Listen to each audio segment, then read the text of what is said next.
I would argue that one of the most underutilized settings in all of Deadlock is the custom crosshair setting. Hey everyone, this is Connor here at Dead Unlocked, and today I want to talk about crosshairs, why my crosshair is the way it is. Some of you all may see this and think it's an abomination. I understand. It's a circle with a crosshair through it, but there's a lot of intentionality to this, and there's a lot you can do with crosshairs in Deadlock that I really don't see people talking about. So today I want to lay out why I've built my crosshair the way I have, and show you all how you can do the same. Alright, so before I get into actually building this crosshair for yourself, I want to talk about why I have this the way I do, because there are different iterations of this I can see people doing if they just don't prefer the way mine looks or something. So how mine is set up is, again, mine is a crosshair with a circle that is somewhat translucent, but you can still see through it. Like, you can clearly see McGinnis's head here. And the reason this is built this way is actually for this exact reason right here. So if you don't know, if you're a new player, you can always hit Alt at any time, and it pulls up how many meters away your enemy is, or basically just in all around you, what is 5, 10, and 20 meters look like. So my crosshair is tuned right now to where if you're not zoomed in on most heroes, you are going to see basically the full outline of that hero's head at 20 meters. Now, immediately, not all heroes' head sizes are the same. This is not a universally perfect thing, and this is, like I said, you're going to have some margin for error in this, and I put Rem right here because his head hitbox is absolutely huge. Like, you can hit Rem's head all in this massive area, so it doesn't work for everyone.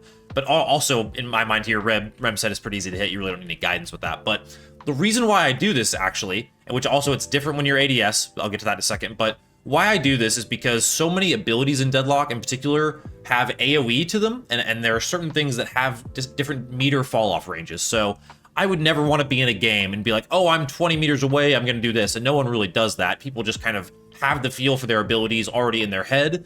But especially if you're a newer player and you're trying to just kind of mentally figure out what is 5 meters versus 20 meters because it's not necessarily explicitly outlined, I think a crosshair can be a really nice way to just kind of create that system in the game and allow you to have that information on hand at all times. This is one of those things with Deadlock, right, that makes it so challenging as players are constantly doing arithmetic, making so many different decisions at all times. If I can eliminate knowing, oh, okay, this McGinnis's head is roughly filling up the middle of my crosshair, that means she's probably about 20 meters away. That's a nice thing to just be able to have on hand passively. All right, so now, and we'll kind of show this at a different angle here. So this is Apollo and McGinnis and Rem kind of all roughly at 10 meters away. This is why this is not a perfect system, because obviously, like I said, Rem's head is huge, but you can see like at 10 meters, it's very clear that like McGinnis's head and her head hitbox rather are going outside of the circle that I have here. And when you're ADS, it's really the case, right? So you can even have an ADS measurement here, like I mentioned. Apollo's is very much the same way. But if I get back to about 20 meters away from Apollo, which is probably around here, yeah, then his head, again, is right in the middle there. And then, again, you can use your ADS, maybe if you're playing a hero that zooms a little bit more and wants a little bit more long range, and you need to know some kind of number to go along with that, you can do the same thing with ADS. So this is probably something like 25 to 30 meters away, and Apollo's head is pretty much filling up the circle there, and so that's kind of what I have as far as a measurement for my ADS, though. Not every hero uses aim down sights, but for the ones that do, it's another way just to get some, again, free math, free information out of your crosshair. All right, so now I'll actually take a look at the settings here. So if you ever want to change this for yourself, it's actually not the most intuitive place, I think, and it's under the name Recticle. So if you search cross, like for crosshair, it actually does pull it up. So you can search crosshair Recticle in your settings, and then you arrive to the Recticle screen. The first thing, obviously, is you turn off themed hero reticles. They are cool, and there are some that I really like. I actually was a user of this for a long time, especially for like the doorman one. Like Pages is really cool. A lot of them are, but in any case, you're also going to take off motion. And this is how I have mine set up. You can kind of just look at the settings here. I'm not going to go through them line by line.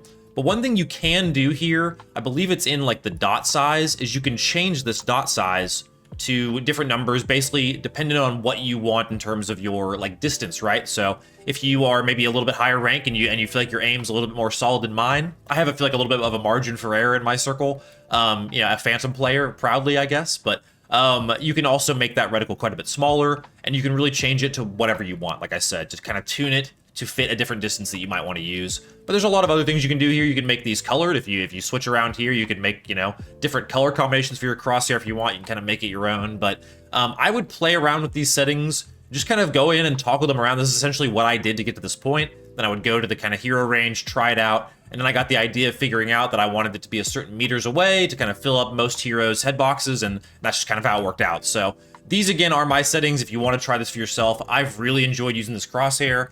I feel like it is undoubtedly a way to improve your aim and your mechanics if you're just using the standard ones right now. But again, this is one of those that's to each their own. I'm sure a lot of pretty high-level players use the default ones, and Other high-level players will swear by another one, so I encourage players really with crosshairs to experiment, figure out what's best for them, but I do think everyone should use a custom crosshair, as cool as the default ones are. And just kind of get into a practical application of how I would use this crosshair in a game. So let's say you're playing a hero like Victor, where you're doing your kind of classic aura build, where you're trying to go in and get as many people as your aura as possible, pop infuser, all that good stuff. Let's just say, for sake of argument though, for right now, you only have greater expansion, and so your aura is at 12.8 meters. Most Victor players are just going to know roughly what that is. It's a pretty big circle at this point even already, but the way you can use this, again, eventually, the more you get used to this, is as you get closer, maybe you have your crosshair set to when you're around 10 to 15 meters, you're kind of locked in on the person.